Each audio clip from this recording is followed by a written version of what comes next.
गेल्या वर्षी अहमदाबाद येथे झालेल्या एअर इंडियाच्या विमानाचा अपघात पायलटने जाणीवपूर्वक इंधन पुरवठा बंद केल्याने झाला असल्याचे समोर आल्याचे तुम्हाला कळाले का?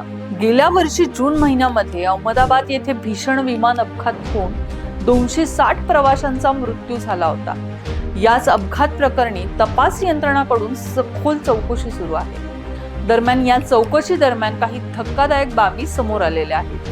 ही घटना तांत्रिक दोषामुळे न होता पायलटने जाणून बुजून घडवली असल्याचा अहवाल भारतीय तपास यंत्रणा तयार करत असल्याचा दावा इटालियन दैनिक कोरियर डेला सेराच्या वृत्तातून केलेला आहे. दिल्ली आणि वॉशिंग्टन मधील 2 सूत्रांच्या हवाल्याने त्यांनी वृत्त दिलं आहे. इटालियन वृत्तपत्रात छापून आलेल्या या वृत्ताचे पडसाद आता भारतात उमटायला सुरुवात झाली आहे. भारतीय तपास यंत्रणेनुसार 12 जून 2025 रोजी इंजिन मध्ये इंधन पुरवठा बंद झाल्यानंतर झालेला अपघात तांत्रिक बिघाडामुळे झाला नव्हता, तर जाणीवपूर्वक केलेल्या कृतीमुळे झाला होता आणि अधिकारी आता त्यांचा अंतिम अहवाल तयार करण्याची तयारी करत आहेत. या तपासात अमेरिकन तज्ञही मदत करत आहेत. एअर इंडियाद्वारे चालवले जाणारे बोईंग 787 ड्रीम लायनर अहमदाबाद विमानतळावरून उड्डाण घेतल्यानंतर काही सेकंदातच कोसळले होते.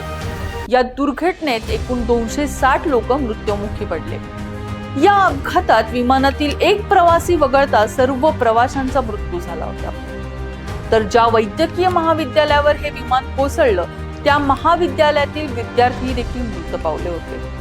जुलै 2025 मध्ये भारताच्या विमान अपघात अन्वेषण ब्युरो म्हणजेच AAIB ने प्रसिद्ध केलेल्या प्राथमिक अहवालामध्ये एका पायलटने इंधन नियंत्रण बंद केल्याचा उल्लेख आहे. कारण कॉकपिटचे व्हॉइस रेकॉर्डिंग समोर आले असून त्यात पायलट बरोबर झालेला संवाद ऐकू येतोय. तुम्ही इंधन का कापले असे एका पायलटने विचारलं असता दुसऱ्या पायलटनं म्हणलं, मी तसे केलेले नाही.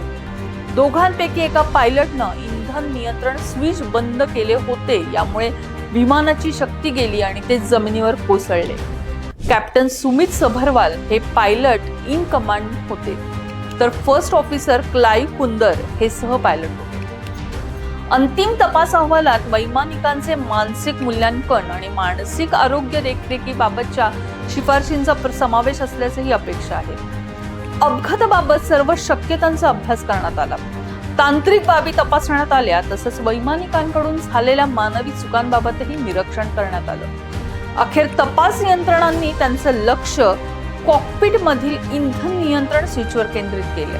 डिसेंबर मध्ये AAIB मधील भारतीय तपास यंत्रणेचे अधिकारी वॉशिंग्टनला गेले होते.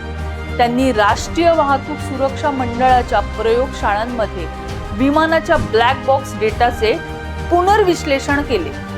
या प्रयोगशाळेमध्ये केबिन ऑडिओ रेकॉर्डिंगची सखोल तपासणी केली गेली असं सूत्रांनी सांगितलं असल्याचे समोर येतं. ब्लॅक बॉक्स डेटानुसारही हा अपघात तांत्रिक बिघाडामुळे झाला असल्याचा दावा फेटाळून लावलेला आहे. त्यामुळे इंजिन इग्निशन आणि शटडाऊन नियंत्रित करणाऱ्या स्विचच्या मॅन्युअल हालचालींकडे लक्ष वेधण्यात आले. अपघाताच्या वेळी दोन्ही इंजिन बंद असल्याचं आढळून देखील आलं. या माहितीवर AAIB कडून शिक्कामोर्तब होताच अनेक नवे प्रश्न उभे राहतील. त्यांची उत्तरं कठीणच असतील. अजितदादांच्या विमान अपघाताची तटस्थ यंत्रणेकडून चौकशी होणं महत्वाचं आहे. हे या दुर्घटनेच्या कारण मीमांसेच्या पार्श्वभूमीवर ठळक होते.